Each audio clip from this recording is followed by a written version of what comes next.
Peace, fam. Today, I want to talk about my man, Frederick Douglass. Where do I begin? If you want to get more history of it, you can go into his autobiography. It's a phenomenal read of how to turn pain and agony into triumph. But he was a man who transformed suffering, his personal suffering, into a lifelong pursuit for justice, equality, truth, and dignity. Ah, man. Like I said, he was born into slavery. And if you study the slavery, it's not that wave-top slavery we get taught in our history classrooms, but it was a force to be reckoned with. Just a horrible, oppressive system, unlike any other in modern times. This American slavery enterprise is what it was back then.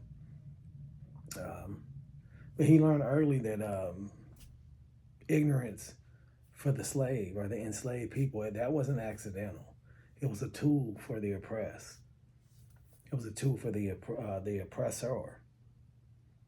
And when he learned how to read, which he taught himself to read, and I'm sure others helped him along the way, that it's lost to history. He discovered that literacy was more than education. It was liberation. He became one of the most compelling voices in the abolitionist movement. Not because he spoke on theory, but because he spoke from lived truth. He challenged America not to confront contradiction or not to ignore it, not to ignore that contradiction between its ideals and what we were actually doing boots on the ground. So he challenged America to look at what our ideals were versus what we were actually doing, our practices. He reminded our nation that freedom without equality was incomplete.